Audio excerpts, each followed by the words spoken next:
What's going on, team? It's Ricky with TechBud Solutions, and I have our boy here, Weston. What do you do, Weston? I buy and resell cars, as some of you guys may know.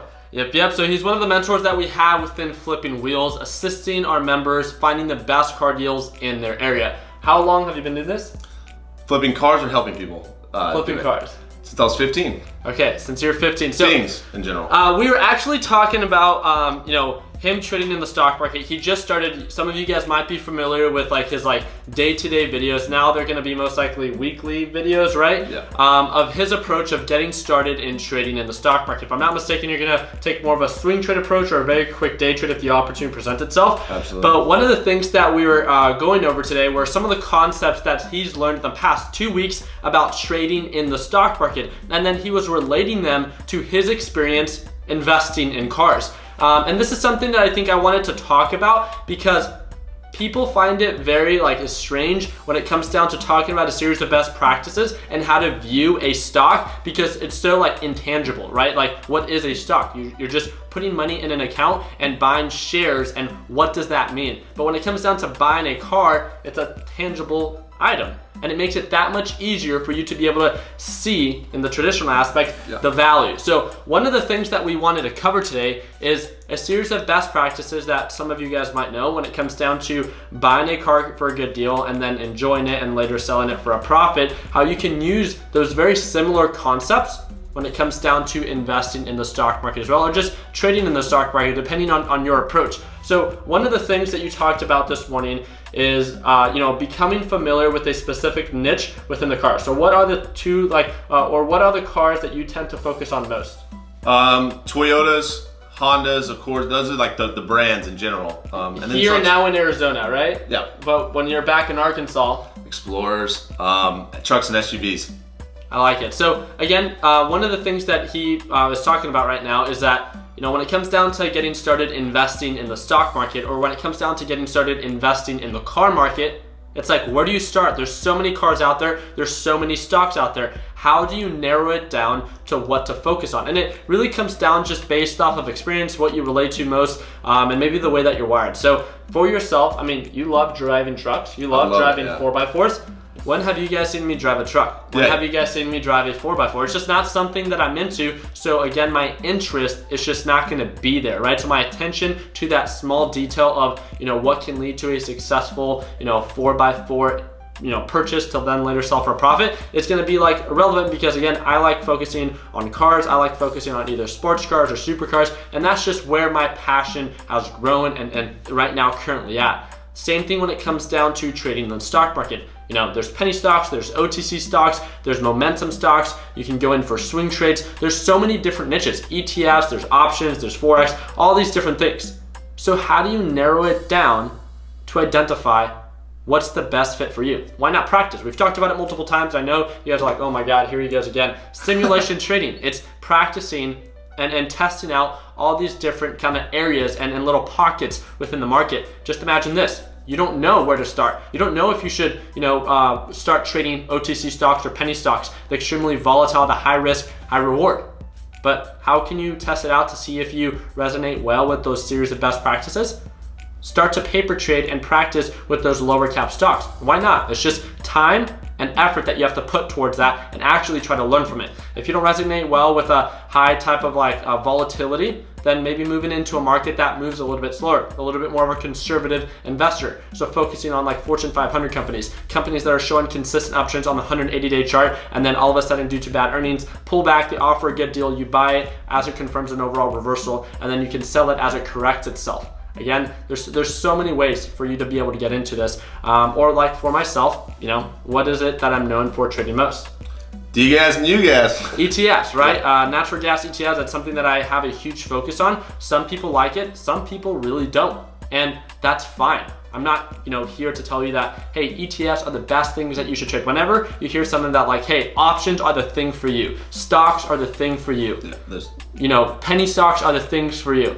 It's just we're all wired in different ways. And for me to tell someone, right, especially such a broad market, hey, this is going to be the best thing that's going to be for you? No, I personally don't know you, and that's why it takes time and practice, and you have to identify. Unfortunately, it means that you have to be self-sufficient, and it takes time, and you're going to make mistakes, and you might get discouraged, and unfortunately, there's a huge filter of people that don't make it through that obstacle, but it really comes down to how bad you want it. So that's one of the examples that I want to give of like how hard it can get started when it comes down to getting started investing in cards and getting started investing in stocks. But one of the other things that we talked about as well is, he gave an amazing example today of if you were to have bought in a Ford Explorer and you got it for a really good deal, which then you can later sell for a profit, right? Yeah. And then you see one later on that's a little bit better than yours, just know that you still got a good deal. And that's what you told me, and it stood out like crazy. And it's the principle, one of the things I want to reiterate that. So he bought, let's say, a Ford Explorer, and he bought it for a really good deal. He became knowledgeable with the market of what the Ford Explorers are worth within our area. He made sure that he saw what they were selling for. He made sure that that Ford Explorer that he was about to purchase met all the criteria, that it was clean title, all that good stuff, right? And making sure that you're getting a good deal. So regardless, if there's someone selling that Ford Explorer for $1,000 less than what you bought it for, yeah, I mean, that's unfortunate. And how does that correlate on over to the market? Well, if you focus on trading quality stocks with consistent uptrends, again, anything can happen, right? So let's say, you go into Google, and just like we recently saw with Google, so ticker symbol GOOGL, if I'm not mistaken, that might be the ticker, it experienced like a 5% to 6% pullback due to bad news or bad earnings, I'm not too sure. But it's on a 180-day uptrend. So 180 days, 4-hour chart, it's consistently pushing up. But all of a sudden, due to this bad news, it's sold off. So what can you do? You can get in for a good deal, and as long as it continues and stays within that pattern, so it stays above the SMA line and it continues with that overall uptrend, just like it has before, then again, you did your part in getting in for a good deal. Now, if it breaks its pattern, it breaks below the SMA line, there's more news, it's going through Chapter 11 bankruptcy, and there's series of news that's released that's detrimental to that overall company, then again, there's always this form of risk management that you're going to have to accommodate. Same thing when it comes down to investing in cars. Let's say he bought that car, he made sure that he got a good deal, but all of a sudden when he goes and tries to register that car, it's reported stolen.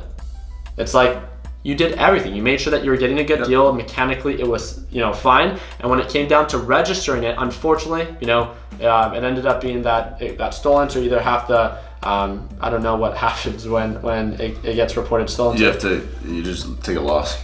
Okay. You take a total loss. Well, I guess, yeah, I mean, that's a different. So it's a really bad, yeah. Yeah. But the whole thing is like, if it, like you said, like I'm relating to stocks that I just started doing it. Yeah. Like the 180-day uptrend, and it dropped 4 to 6%. If you got in at 3%, and then it keeps dropping to 4 to 6, just know that you still got in at a good deal, and it's consistently been rising, and that's what I thought stood out. Definitely, as long as the overall pattern, right, stays true to itself and it continues to uptrend. So if it sells off, you buy the dip, but then it continues to sell off and there's more negative news, then that's something that you still want to have a plan B, which is like, stop loss or being able to manage your risk or a max percentage loss. Same thing when it comes down to like, let's say you go register the car, let's say it's not reported stolen, but let's say it ends up being salvage title. And right. I mean, that happened to Caleb, right? Yeah. And that's something that, it didn't say on the actual title. You go register it, it's, a huge just kind of slap in the face. But then what do? You manage your risk, you just end up cutting your losses, and you just take what you can back and you move on to the other one. But the series of best practices that you're putting forward, as in like, I made sure the car was a good deal, I made sure that I met all the criteria, I just bought it off of someone that was shady. Well, when it comes down to the stock market, I did everything in my power to make sure that I got a good quality investment that I can buy and hold for a number of days due to that dip buy opportunity, that good deal opportunity, which then I can see myself being able to sell it for a profit. But again, if something happens, the CEO releases negative news, or the CEO steps down, and all this different stuff that can drive and continue to drive the prices down, then obviously there's going to be a point where you're going to want to manage your risk. And we can go on and on with a series of different examples of how the car market can correlate on over to the stock market. Obviously, there's so many different factors in the stock market and so many different factors when it comes down to the car market. But the biggest thing that I wanted to cover today was just the overall concept of how similar they can be of, if you focus on being knowledgeable and understanding what you're buying and ensuring that it's a good deal and that the overall direction, right, is in your favor, that you can sell it for a profit and there's a pattern there. Same thing with the car market and same thing with the, stock market.